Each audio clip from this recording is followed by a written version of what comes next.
Esta portada de la revista The Economist, publicado recientemente, ha creado mucha controversia para los medios mexicanos, desatando una gran polémica. La portada se titula México, falso Mesías, en referencia al presidente de México, Andrés Manuel López Obrador, abreviadamente conocido como AMLO, en la que según esta publicación lo señala como un falso Mesías y un peligro para la democracia en México, ya que AMLO está dividiendo el país y no respeta las reglas electorales. Según lo que dice esta publicación, los votantes deben frenar al presidente hambriento de poder en México, y asegura que el mandatario divide al país y no está dispuesto a escuchar consejos. López Obrador divide a los mexicanos en dos grupos, por una parte el pueblo por lo que se refiere a quienes lo apoyan, y por otra parte a la élite a la que denuncia a veces por su nombre y los califica como delincuentes y traidores a los que culpa de todos los problemas de México. La publicación le da importancia de que los mexicanos acudan a votar el próximo 6 de junio, ya que según el análisis no sigue las reglas del proceso electoral. El desprecio del presidente por las reglas es una de las razones por las que las elecciones del 6 de junio son importantes, señala la publicación de The Economist, y como vemos es la primera vez que esta revista publica una portada especial relacionado con México y su presidente, lo que me da a entender de que algo está a punto de suceder. Y si The Economist publica una portada relacionado con el presidente de México, señalándolo de falso Mesías y que está poniendo en peligro la democracia de los mexicanos, es porque algo sabe la élite mundial o simplemente están programando una siniestra agenda para México. Como dice el dicho, cuando río suena, piedras llevan.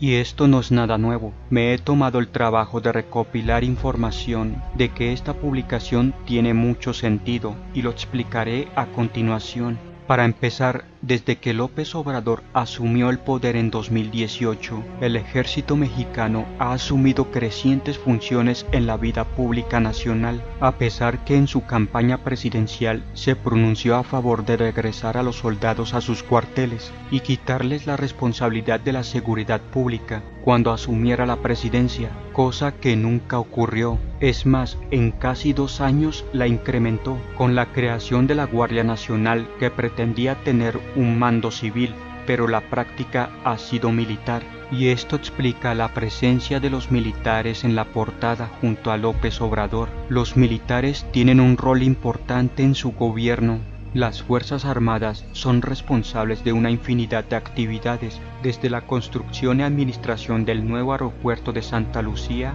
la edificación del Parque Ecológico Lago de Texcoco y de un nuevo aeropuerto de Tulum, la construcción de algunos de los tramos del Tren Maya, y tienen el control de 2.700 sucursales del Banco del Bienestar. Prácticamente el ejército se ha convertido en una institución muy empoderada políticamente, lo cual puede ser muy contraproducente en el futuro. El politólogo alemán Günther Myhrvold advierte en particular sobre la práctica de adjudicaciones directas al ejército, carentes de toda transparencia, y deja en evidencia que el control civil de las instalaciones militares se está desvaneciendo y está en camino de convertirse en un Estado dentro de un Estado. Por otra parte, el politólogo español Manuel Alcántara Sáez dice que el principal peligro de la creciente militarización en México es que puede incrementar una línea más dura y autoritaria desde el poder ejecutivo y una intensificación de la autoridad presidencial. Y el caso más reciente fue el caso del general Salvador Cienfuegos, exsecretario de Defensa devuelto a México por la justicia de Estados Unidos sin declararlo inocente, después de haber sido detenido por supuestos vínculos con el narcotráfico, lo que puso en evidencia el poder del ejército presionando al presidente para su liberación. El experto en seguridad Raúl Benítez Manau dice que los militares amenazaron a López Obrador con regresar a los cuarteles y dejarían de hacer obras públicas y todas las actividades en las que participan. Por su parte, el politólogo Günther Myhrvold destaca que las alegaciones de Estados Unidos sí tienen fundamento e indican que el crimen organizado ha avanzado hasta las mismas Fuerzas Armadas, en la que el presidente haya utilizado todo el peso nacional de su política exterior para lograr la liberación de Cienfuegos. Es una señal muy clara de la dependencia que existe en la presidencia hacia el brazo armado. Por su parte, Manuel Alcántara no descarta una turbulencia social ante la creciente inestabilidad en el país, recordando a la Revolución Mexicana de 1910, en la que dice que estamos en una etapa que es un preludio de una convulsión social como la de hace un siglo,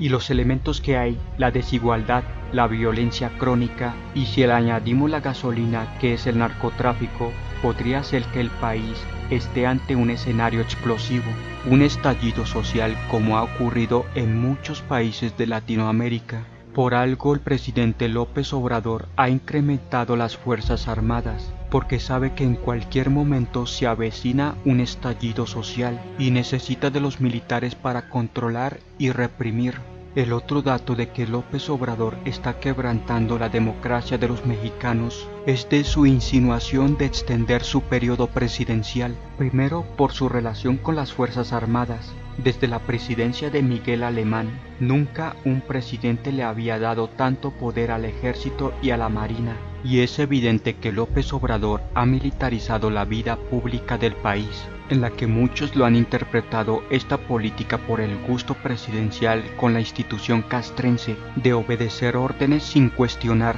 Pero la otra razón es de que AMLO quiere ganarse políticamente a las Fuerzas Armadas, beneficiándolas con cualquier cosa. La idea es que no solo sea una institución del Estado mexicano, sino que sea parte del gobierno de López Obrador. Con tantos beneficios a la hora de elegir, los militares estarían de acuerdo con la continuidad del presidente, y si es con López Obrador que tanto los ha consentido, mucho mejor. Y el presidente sabe muy bien que al final requiere el apoyo incondicional de las Fuerzas Armadas si quiere quedarse en el poder más de un sexenio. El otro factor de que AMLO tiene la intención de extender su mandato son lo que algunos analistas han considerado como globos sonda que envía el gobierno para medir la temperatura política y cómo reaccionaría la gente. Por ejemplo, el caso de Jaime Bonilla, quien movió el cielo y la tierra para extender su periodo como gobernador de Baja California de 2 a 5 años.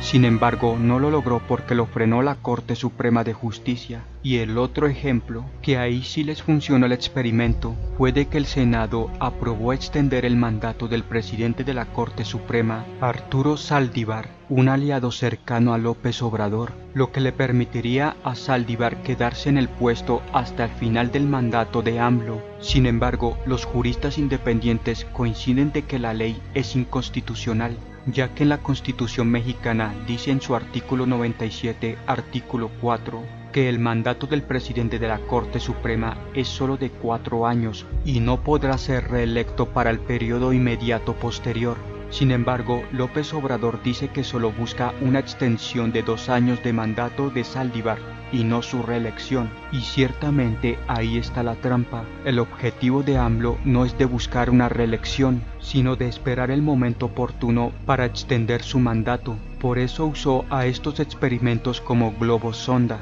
en la que dichos experimentos no creó una gran tormenta política, por lo que eso le daría luz verde, en la que AMLO estaría preparando una posible ampliación de su periodo presidencial. Y esto es todo lo que coincide con la publicación de esta portada. Los mexicanos ven a López Obrador como su Mesías, pero lo que no saben es de que si ese Mesías es un lobo con piel de cordero, en la que está instaurando una dictadura en cámara lenta, y los mexicanos ni se están dando cuenta, y cuando abran los ojos ya será demasiado tarde. Recuerde que la élite mundial quiere instaurar el socialismo a nivel mundial, y López Obrador es una ficha más de la élite oculta, en la que también sigue sus planes, bajo la Agenda 2030 de la ONU, la instauración de un nuevo orden mundial. Deja tu opinión en los comentarios.